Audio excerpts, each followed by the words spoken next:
Pode crer. Bom dia, boa tarde, boa noite. Não sei qual horário que você está assistindo. Pode crer!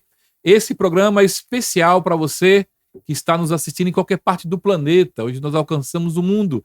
E eu peço a você que faça a sua inscrição em nosso canal, ative o sininho e deixe o seu joinha. Eu sou o Pastor Ari, sou terapeuta e consultor e quero estar com você em todo esse momento com um amigo muito especial de muitos anos. Ele é um pesquisador da Palavra de Deus há mais de tantos anos, vou nem falar, porque senão você vai pensar que é...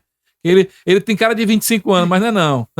Então, ele também é da área digital, ele faz fotografias profissionais, um trabalho extraordinário e um rapaz de altíssima competência. Eu estou falando de Jairo Dantas! E aí, meu amigão Jairo, tudo bem com Na você? vibe, meu irmão. Tudo bem, graças a Deus. Tudo em paz? Eu falei que vocês iriam ver. Se eu falasse quanto tempo ele tem de Bíblia, vocês assim, não acredito, porque ele tem cara de 25 anos, né? Eu chamo ele de Xanhá. Xanhá. Porque ele é daquele cara que vai no pé da letra. Ele não aceita o fermento do fariseu, hein, Jairo? Verdade, fermento fariseu. Boa frase, né? Não aceitamos o fermento do fariseu. E aqui a Bíblia, ela é sem religião. Que tal? Gostou do nome, Jairo? Muito bom. Quando você falou comigo sobre isso, eu gostei muito, porque eu venho de um pensamento que Deus não é geográfico. Deus não é geográfico. Eu não tenho que ir até Deus. Isso quem me mostra é a religião. A religião é o esforço do homem para se encontrar com Deus. Sim. Beleza. Mas nós não somos religiosos. Nós somos e tentamos ser, cada vez mais, com dificuldade, discípulos de Jesus, imitadores de Cristo. Eu acredito em um Deus que deixou tudo e veio até mim. E veio até mim de uma maneira que não só veio, ele morreu. Morreu por minha causa, por meus delitos, por meus defeitos, por meus pecados. Eu acredito nisso. Eu não preciso, vou ali porque Deus ali vai falar comigo. Deus veio falar comigo. Eu acredito, sempre acreditei assim. Você não precisa de sinais para ter fé. Não. Você tem fé e vê sinais. E a fé provoca sinais. Ou seja, a ressurreição de Cristo já foi o bastante. Já foi o bastante. Eu não preciso de simbolismo para acreditar num Deus que é vivo e real. Pois é, Jairo. Falando nisso, nós vivemos em uma era onde as pessoas querem cada vez mais sinais, onde parece que Deus já não é mais suficiente. Você precisa de ter atividades visíveis. Que isso mostra o quanto a religião ela é nociva, né, nesse entendimento. E isso é lamentável, Ari, porque a gente pode usar o simbolismo enquanto a gente não conhece o que é real. Paulo escreveu certa vez dizendo assim, nós vemos por um espelho, que o espelho de Paulo não é igual ao nosso. Nosso espelho é nítido. Nítido. O de Paulo não era nítido. Ele falou assim, nós vemos embaçado como um espelho, mas um dia nós veremos face a face. Perfeito. Havendo Deus falado para os homens de diversas maneiras, a nós nos falou enviando seu filho. Então, tudo o que era simbolismo, para mim já foi quando Jesus veio e morreu em meu lugar. Pronto. Aí, a partir dali, o que é que eu pretendo e que procuro e busco ter todo dia? Um relacionamento com Jesus. Eu ouço muito o seguinte, rapaz, tudo que eu vou fazer, eu pergunto a Deus, Senhor, é para ir para a direita? É para ir para a esquerda? Aí, ele estava tentando me convencer que isso é intimidade com Deus. Aí eu falei, rapaz, para mim isso é imaturidade. Porque quando você conhece alguém, você não precisa perguntar para ela o que ela quer. Você sabe o que ela quer sem perguntar. Perfeito. Isso é intimidade. Pronto. Quando um pai de verdade vai repreender um filho, não precisa dizer, menino, deixa eu sair quieto. Basta só olhar. O menino sabe. Então por que eu tenho que perguntar? Papai, eu posso derrubar esse copo de água? Papai, eu posso abrir a porta? Eu sei o que meu pai quer. Eu sei o que é bom para mim, porque eu sei os motivos que meu pai vai me guiando. Eu não preciso perguntar para Deus, Senhor, eu devo fazer isso ou fazer aquilo. Não. De tanto eu andar com Deus, eu sei, Deus não gostaria que eu fizesse isso. Ou então, Deus gostaria que eu fizesse isso. Sem perguntar. O meu relacionamento com Deus é pela amizade. Porque quanto mais eu chego próximo de Deus, não é bom para Deus, é bom para mim. Perfeito. Não é assim, Senhor, eu vou porque eu quero um carro novo. Não, eu vou. Porque tem um texto de Deuteronômio que fala que eu não correrei atrás das bênçãos. Ela que corre atrás de mim. Pronto. Se você está fazendo as coisas certas, Deus vai nos abençoando por bondade dele. Porque Deus está mais interessado em me abençoar do que eu impedisse para ser abençoado. E o texto é claro, né, quando diz, né, que a bênção do Senhor nos persegue e não traz Pronto. consigo dores, ou seja, não traz, ai, consegui, Não, tô morrendo, e agora, meu Deus, Perdi obrigado, a e cai, saúde. pô, perdi a Perdi saúde. a saúde para ganhar dinheiro, eu tenho que gastar o dinheiro para recuperar a saúde que eu perdi. Perfeito. E não precisar isso. Não tem, Porque não tem muito as- nexo Pronto. isso. As bênçãos do Senhor vão me acompanhar, porque o meu relacionamento com Deus... Porque qual é o pai que vai querer ter relacionamento com o filho e o filho só chega pedindo? Você tem 4 filhos? Tem algo errado, né? Você tem 4 filhos, né, Ari? Chega assim. Eu tenho 4, Aqui, o Rafael, pai, Alice, isso, Kézia e Rafa Keila. chega, pai, quero isso. Pai, peraí, você só vem falar comigo quando você precisa. Sim. E o falar comigo por falar comigo. O falar comigo para ter intimidade comigo. Você sabe que uma época da minha vida com meus filhos, eu falei exatamente isso que você tá falando? E você não me contou, não. Teve uma época que eu sentia que meus filhos só me ligavam para me pedir. E eu questionei, eu dizia, cara, só me liga para pedir? É? Tá, Rafael ouvindo aí, ele pode lhe dizer a verdade aí. Aí Rafael foi um dos que começou a perguntar para mim, e aí papai, tu tá bem? Como você está? Como vai, né? Eu digo, Tudo bom, rapaz, que legal, melhorou muito, hein? Tem isso e Deus Entendeu? é a mesma coisa. Porque assim, você falou uma coisa muito, foi certeira, como sempre, né? Suas falas são muito certeiras. O que a gente precisa entender é ter intimidade. A intimidade provoca esse tipo de atividade. Você já conhece o que a pessoa está querendo. Você já percebe o que a pessoa não gosta. Você já percebe o que a pessoa gosta, entendeu? Se a pessoa gosta, por exemplo, eu gosto muito de jaca, mas só jaca mole. Isso é intimidade. Se alguém que não me conhece pode trazer uma jaca dura, porque sabe que eu gosto de jaca, mas não tem a intimidade. Qual tipo de jaca. Mas não tem intimidade para saber qual tipo de jaca eu gosto. Se você me trouxer uma jaca mole, eu vou ficar muito feliz. Se você trouxer jaca dura, eu vou rejeitar. Porque eu não gosto mesmo da jaca dura e ela não me faz bem, na verdade. Meu trato intestinal não traça bem jaca dura. Então, já a mole tá liberado. Então, quem tem intimidade sabe que eu gosto. Não vai me trazer uma fruta que eu não gosto. Pois é, não precisa nem perguntar para quem tem. Porque a pessoa ali conhece. Agora, quando a pessoa não tem intimidade... Pronto, aí fica perguntando, jaca mole? Aí fica tentando acertar. Aí, meu irmão, esse tentativa e erro E intimidade com Deus a gente vai tendo assim, ó. Tanto com oração, com a leitura das Escrituras, a gente lê e ora. Intimidade com Deus, eu costumo dizer que é como se fosse uma amizade. Ninguém conhece alguém e conversa 3, 4 horas. Né? Opa, bom dia, tudo bom? Aí no outro dia, bom dia, tudo bom? Como vai? A família? Pai, você é casado? Você tem filhos? Semana que vem, pai, tudo bom? A família vai bem? A conversa vai se estendendo, porque a intimidade vai aumentando. Já entra na questão do governo, da política. Aí vai ser. Rapaz, os ovos tá caro, né? Pronto, aí vai tendo. Aí quanto mais você conversa com a pessoa, mais assunto você vai tendo. Eu vejo pessoas que passam um tempão conversando e quando saem, ainda se ligam. Rapaz, esqueci de conversar isso, falar aquilo outro. Porque eles têm intimidade. Com Jesus deve ser a mesma coisa. A gente vai conversando, e pronto. Quando vê, passa horas e horas conversando com ele, horas e horas lendo as escrituras, horas e horas falando dele sem ser chato, que você pode falar de Jesus sem sequer citar o nome Jesus. Sim. Porque Billy Graham falava, você fale de Deus o tempo todo e quando precisar, use palavras. As suas ações, as suas atitudes, o seu jeito de andar, o seu jeito de falar, o seu jeito de vestir, o seu jeito de se comunicar. Mas aquele cara tem algo diferente. Quem não conhece você, mas ele é diferente. Dá para sentir verdade ele falando, dá para sentir o olho dele brilhando, ele é diferente. E é um prêmio, né, Jário? É um prêmio quando você tem esse tipo de visibilidade de alguém, né, como a Bíblia fala da Sulamita, né, que observava a vida de um profeta e dizia, ali é um homem de Deus. Porque ela viu o proceder, ela olhava de longe e percebia as atitudes dele precedia a sua fama. Então, é tão bom quando alguém chega assim, cara, você é diferente.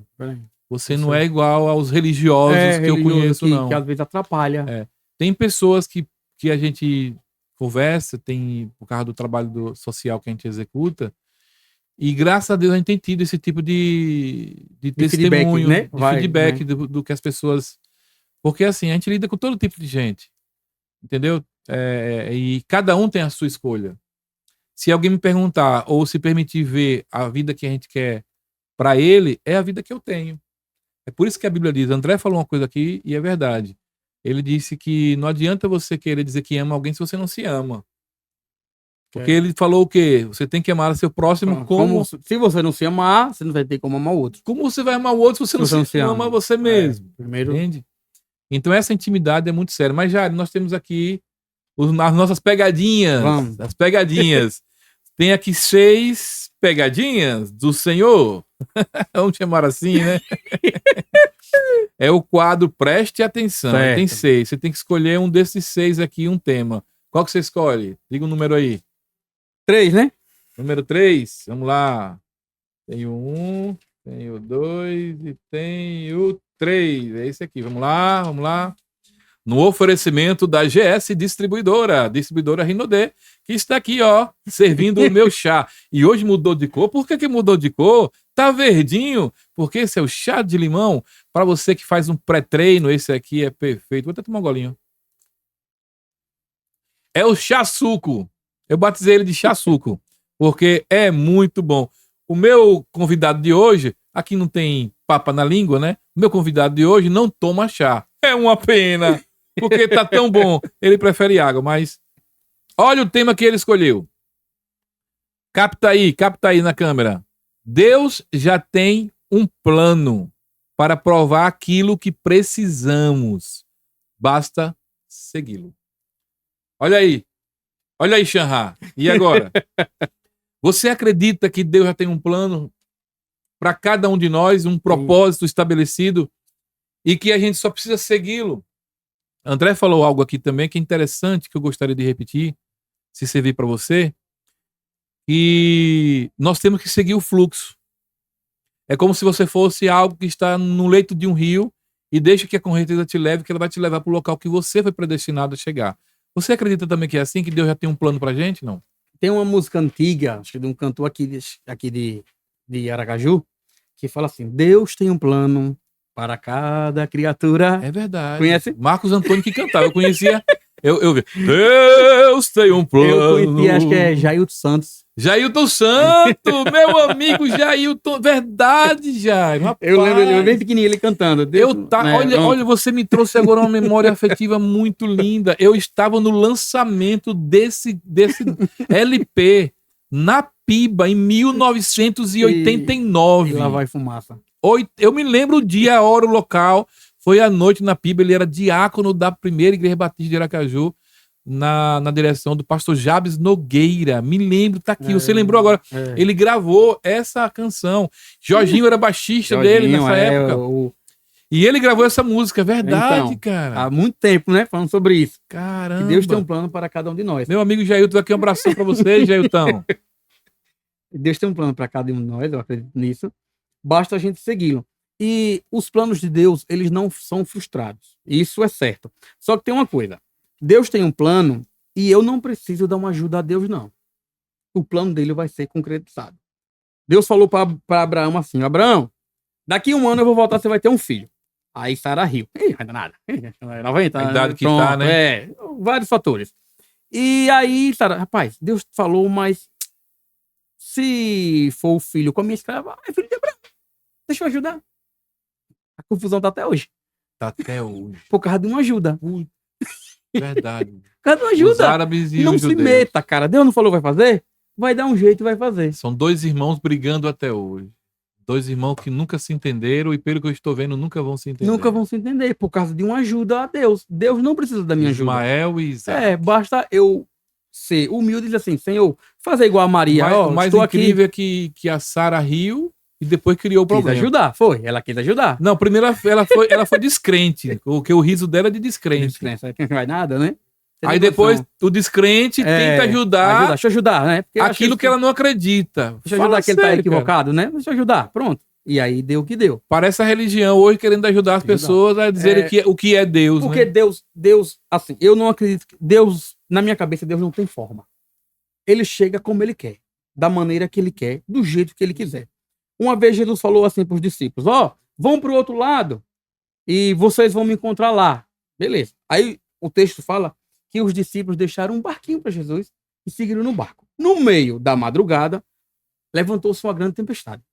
E todo mundo, vamos afundar. Daqui a pouco eles olham e veem uma pessoa andando sobre o mar.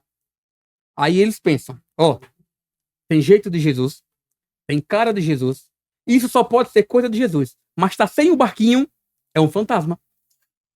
Vai entender, cara. Porque só quem podia Não estar... pode ser Jesus. Tem que ser um fantasma. Porque não tem um barquinho. Se viesse no barquinho da religião, dos meus conceitos, do que eu acho, do que eu acredito, tem que ser naquele jeitinho. Se mudar um pouquinho, é um fantasma. E a Bíblia diz que os caras estavam atemorizados e eram homens experientes, não era moleque não, era pescadores experientes. Não era a primeira tempestade que eles tinham enfrentado, não era. E eles ficaram com medo, porque estava sem o barquinho. Se ele visse um barquinho, é Jesus! Podia nem ser, mas por causa do barquinho, Jesus está vindo! Ou seja, aquilo que trazia paz a ele era a identificação do elemento que ele tinha na sua mente. Da religiãozinha dele. Você não pode estar no mar se não estiver num barco. Num barco. Pronto. Ou seja, você não pode ter Jesus se não tiver numa religião. Pronto. E não é assim. Jesus vai dizer, aí Jesus foi, sabe de hoje? Sabe de uma hoje? Eu vou chegar de Deus. Pronto. Eu vou chegar de Deus. E chegou de Deus. Pronto. Porque ele faz como ele quer. Como ele quer. Até na própria escritura, às vezes, e levantou-se um vento, Deus não estava no vento, no fogo, e Deus estava no suave, na neblina, né? Pronto, Deus não apresenta como ele quer. Para Moisés, ele se apresentou numa sarça ardente. Para outro, não foi daquele jeito. Para Elias foi numa brisa. Pronto. Ele se apresenta como ele quer, porque ele é Deus, ele faz como ele quer. Pronto. E quem somos nós para dizer qual barquinho basta que ele você aceitar. Deus, isso tem que andar no meu barquinho. Não, né? Deus não cabe na nossa caixinha, no nosso barquinho. Cara, isso é muito Deus profundo. É muito, muito profundo, porque tem pessoas que falam bem assim, ei, de qual igreja você é? Se você falar que você não é de igreja nenhuma, você não é crente. Você não é nem cristão. Você tem que pertencer a uma denominação. Lembrando que nenhuma denominação, nenhum CNPJ tem o aval de dizer, esse daqui é a igreja certa do reino de Deus. Eu nunca vi, até hoje não criaram, pelo menos até hoje eu não vi. A igreja certa do reino de Deus. Eu nunca vi. Mas acho que vão criar, né? Mas você dando ideia assim. Daqui a pouco eu já dando essa ideia, daqui a pouco vai ter, né? Tem até o cuspe de Cristo, que eu já vi. Eu vi uma mocotó com giló. Mocotó com giló? Porque Deus é o pão da vida, e o cara do Nordeste botou mocotó com giló. Sério mesmo? Foi, sério, eu vi. Meu Deus. Eu sei que criaram aqui em São Cristóvão, na quarta cidade mais antiga do Brasil, uma assim, igreja evangélica diferente de todas. Olha, isso daí foi boa. Cheguei lá, tá igualzinha. Chegando lá, tá igualzinha. Tá igualzinha, vai, trazendo aqui não, Vai entender, cara, o negócio desse. Então, assim, a gente acha importante você estar numa comunidade, estar ali junto com seus irmãos e tal, mas entendendo que é uma comunidade, não entendendo que aquilo é algo místico. Só essa vai para o reino dos céus, só essa tem a patente de Deus. Nenhuma igreja, como instituição religiosa, ela está acima do reino de Deus. Nenhuma. E a grande prova disso foi a pandemia, quando o governador o presidente não, que foi o STF que fechou todas as igrejas. Mandou fechar. Cadê neguinho abrir igreja? Porque se ela é uma instituição acima de governo, acima de tudo, ela não fechava as portas. Mas ela é uma instituição religiosa feita por homens. Por isso que quando uma pessoa cai, tanta gente que é religioso cai.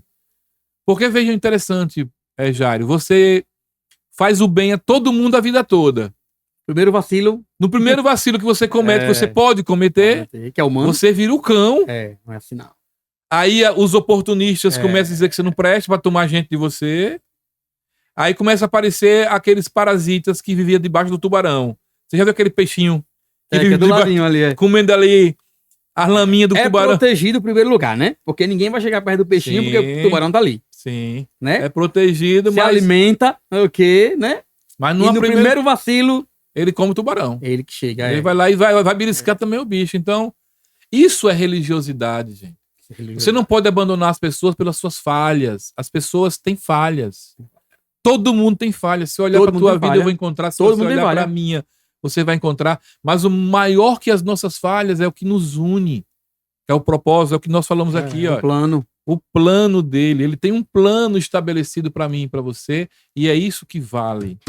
E eu costumo dizer o seguinte. Se você encontrou um local chamado igreja ou CNPJ ou um prédio legal, onde as pessoas realmente se respeitam, onde as pessoas se dão bem, aonde o líder ali não está mais preocupado, pessoas, não está mais preocupado com o tijolo do que com a alma do outro.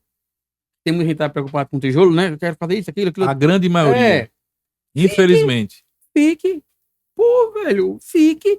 Um lugar que a gente vê, como acabou de dizer, não é porque não tem defeito, mas as pessoas erram porque são humanas. Sim. Porque tem a pessoa que erra, todos nós, a gente erra. Porque erra e tem gente que gosta de continuar no erro. Sim. Gosta de preservar. Sim. Gosta de aloprar. Aí é outra história.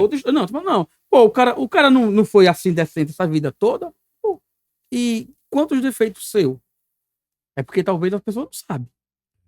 Teve uma entrevistada que eu fiz aqui sobre a questão das drogas e do meio ambiente, que por sinal é minha irmã, e ela fez uma coisa interessante. Ela disse: um dedo que aponta é 3 que volta para você. 3. Você aponta para um e 3 volta para você.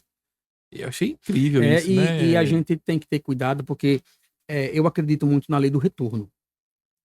O que a gente faz, a gente vai ser responsável ou vai pagar por aquilo que a gente faz. Igual planta. Sendo que tudo que a gente planta, a gente colhe. Só que a gente não colhe na medida que planta. A gente planta um caroço de manga, não se preocupe não, que a gente não vai pegar só uma manga, não. Vai ter centenas de mangas ali. Pronto. Então, tudo que a gente faz, a gente tem que ter grande responsabilidade, porque a gente vai colher aquilo que a gente fez. Sendo que, em alguns casos, não é... Um exemplo, eu colho. Às vezes é um filho. Às vezes é uma mãe. Às vezes é um pai. Ó, meu filho tá passando por isso, mas o que você fez lá com certa pessoa atrás? Por isso é bom a gente fazer sempre o que é bem. E ao contrário também é o mesmo. Então, minha mãe dizia: eu faço bem porque você tem reserva. Porque mesmo que eu não colhe o que eu estou fazendo, meus filhos vão colher. Exatamente. Alguém vai ajudar um filho meu porque eu ajudei o filho de alguém. Perfeito. Pode ficar tranquilo disso. Perfeito. Eu acredito nisso. Então acredito fique nisso. atento. Eu acredito nisso piamente. Fique atento. Para quem gosta de filme, que está nos assistindo, não sei se já gosta de filme, mas o tio Ben, do famoso Homem-Aranha, dizia assim: grandes poderes, grandes responsabilidades. Grandes responsabilidades. Então a gente precisa entender isso. Né? Grandes poderes, grandes responsabilidades. Porque... E é bom porque a gente, como você falou aí do apontar, é bom porque... Só corrigindo aqui, que na verdade essa fala não é de tio Ben. Foi reproduzida pelo tio Ben, mas essa frase é do criador do Homem-Aranha. Steve? Do velhinho lá que aparecia. Steve não é o nome dele? Não, como é o nome dele mesmo, que agora eu esqueci. É o Rafael velhinho. Sabe. Rafael! Diretor, como era o nome do velhinho que aparecia no filme que morreu recentemente? Stan Lee. Obrigado, diretor. Pronto aí. Diretor conhece bem porque gosta do Homem-Aranha, né? Stan Lee. Essa frase foi a autoria dele, mas foi reproduzida pelo tio Ben. É bom, porque também tem o seguinte: você falou do peixinho, a gente falou das pessoas. Quando as pessoas se aproveitam, a maioria delas, assim, o pensamento que eu tenho sobre outras pessoas é basicamente o pensamento que eu tenho de Deus ao meu respeito. Por isso que tem gente que é bruta, ignorante, porque ele acha que ele tem um Deus jogando um xadrez, uma linha no xadrez. Sim. Ele escolheu o peão e não lhe disse nada. Eu vou fazer isso na vida dele aqui assim. Eu vou botar pra arrebentar com ele. Né? Porque ele faz isso com as pessoas. Sim, aí acha que Deus faz isso com ele. Sim. Quando Davi escreveu o Salmo 23, ele poderia escolher vários pronomes ou nomes para dar a Deus. Ele poderia assim, Deus é o meu general e eu sou o seu soldado fiel. Sim. Deus é o meu rei e eu sou o seu fiel súdito. Mas por quê? Ele escreveu: o Senhor é o meu pastor. Porque se ele não era mais pastor de ovelha, ele tinha deixado há pouco tempo. Ele sabia que assim como ele provia para as ovelhinhas, Deus ia prover para ele. Assim como ele guardava as ovelhinhas e protegia, Deus ia protegê-lo e guardá-lo. Perfeito. Porque o jeito que ele se relaciona com as pessoas é o jeito que ele sabe que Deus se relaciona com ele. Ou seja, ele tinha Deus como pastor dele. Como pastor.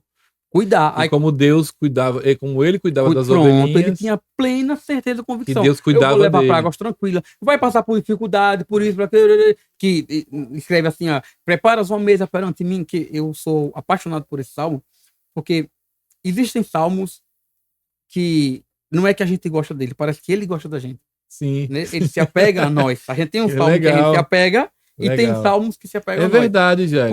Eu mesmo sou o 19. Pronto. O 19 para mim é... Quando eu tenho alguns... Os céus proclamam a glória de Deus e o firmamento anuncia as obras de suas mãos. Rapaz, eu sou apaixonado por esse salmo. Quando ele escreveu, tudo que ele escreveu ali era a verdade que ele acreditava naquele momento.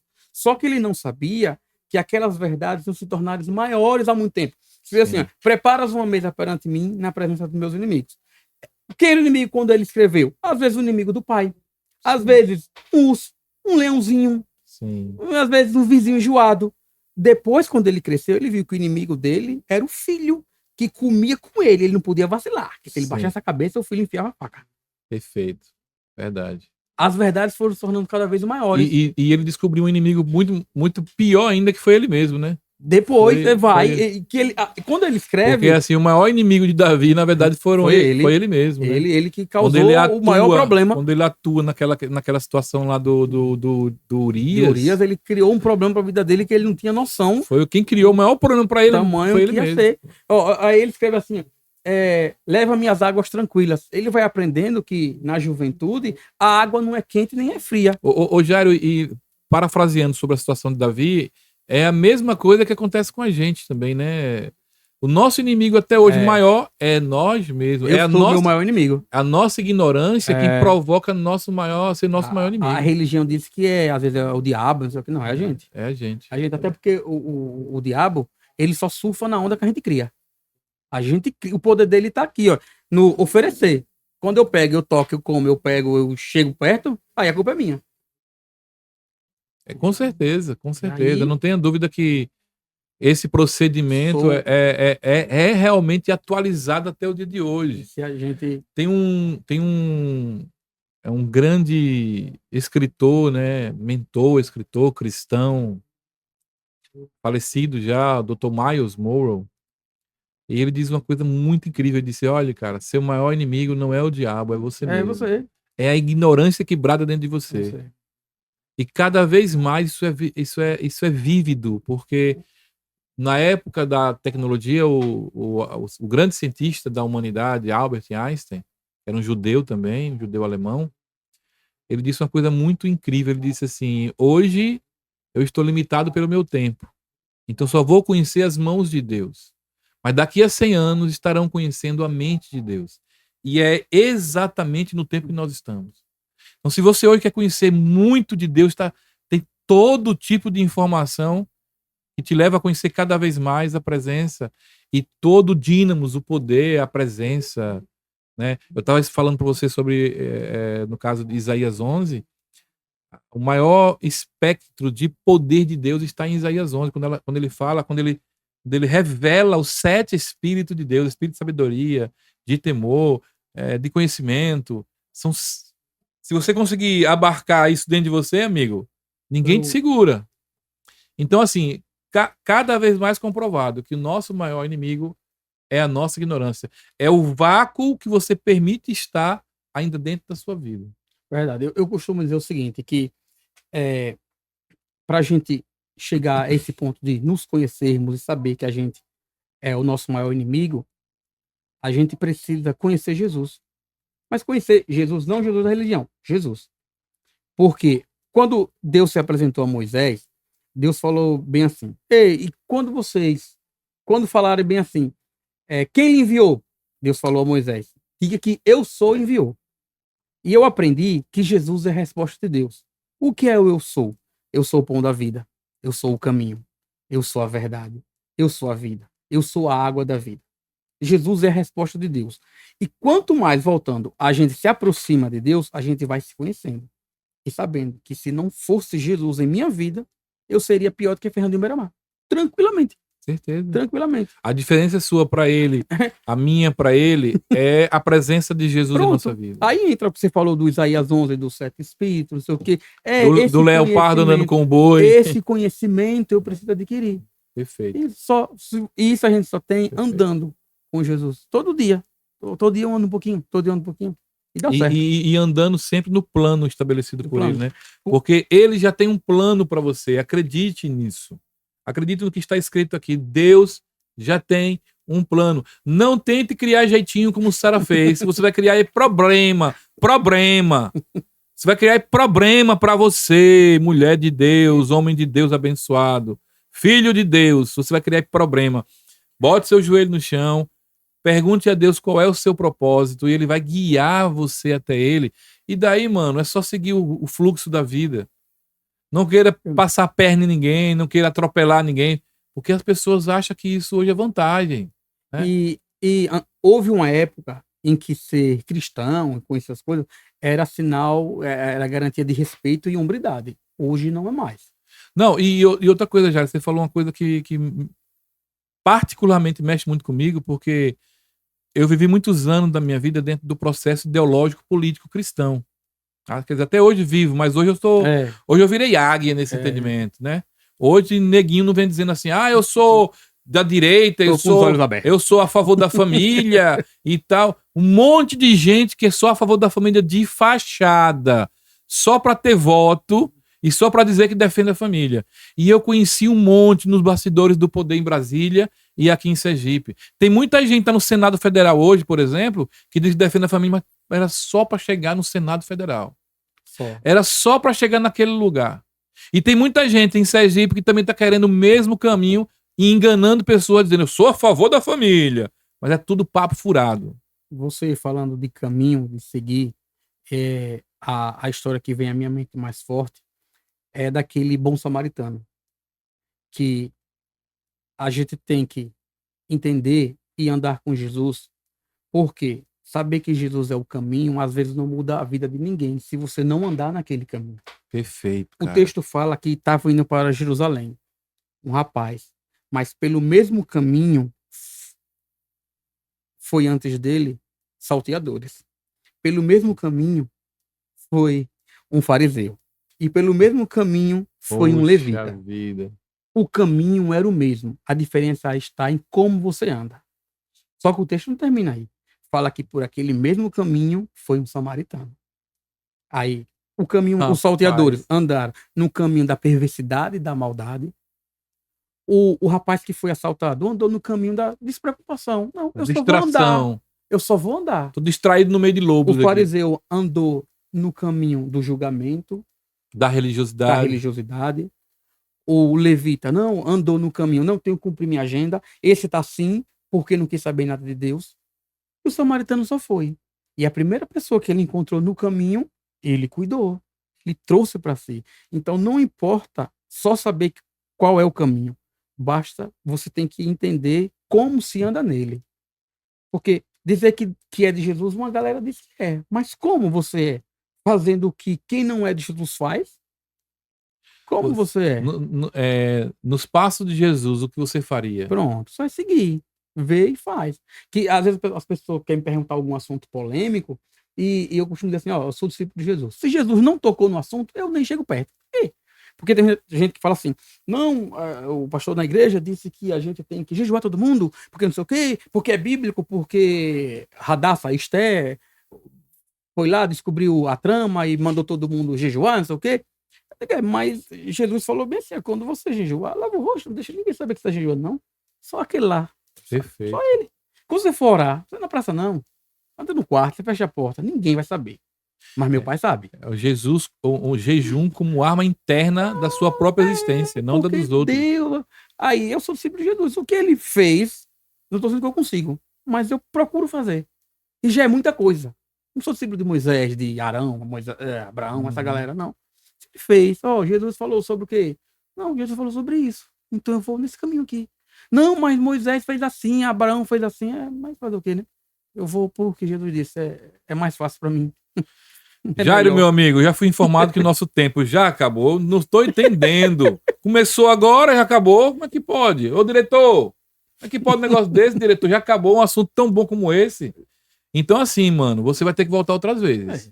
Tá? Só ia chamar, né? Vou ter que voltar. Já está convocado para o time do Pode Crer. Já está convocado para o time do Pode Crer. Jairo Dantas, meu amigo pesquisador, tá? Da Palavra de Deus. Não pode ficar só nenhum. Tem que vir outras vezes, Jairo. Já está convocado para poder falar isso. E você, lembre-se disso aqui, preste atenção. Deus já tem um plano para provar aquilo que precisamos. Tá passando dificuldade, filhinho? Bota o joelho no chão, que Deus vai te dar o direcionamento. Deus vai te dar a você o entendimento de como você sair dessa situação. Mas pisar as pessoas, reclamar da vida, reclamar que está passando por isso, por aquilo outro, não resolve. Você chegou no estágio que essas coisas não funcionam e isso vai levar você cada vez mais para afundar. Você vai só afundar, assim como fez Pedro quando percebeu que Jesus não estava no barquinho e começou a afundar. E ele pediu para ir lá. Então você, Deus já tem um plano na tua vida, tá bom? E não esqueça de comprar o chá verdinho, tá? Hoje da GS Distribuidora, da nossa amiga Rinodê. Tá aqui no vídeo, você vai poder adquirir esse chá maravilhoso, como diz meu amigo André, meu amigo e irmão André, o chá da Rinodê, tá bom? Perfeito. Jairo, mais uma vez, Deus te abençoe, Deus te guarde, Deus te proteja e continue sendo esse cara maravilhoso e abençoado que você é, velho. A gente tenta tá também. Bom? E tá aceito o desafio de voltar aqui mais vezes. Vai lá, é. Aqui na câmera. Tá sim. Tá aceito. Só é acertar a agenda que não é muito fácil, mas a gente consegue, né? Eu mudo até o horário para poder te gravar. Verdade, né, Lori, obrigado. Deus abençoe, Deus te abençoe, Deus te guarde, Deus te proteja. Até o próximo Pode Crer. Quem está falando é o pastor Ari, terapeuta e consultor. Beleza? Deus te abençoe. Pode crer.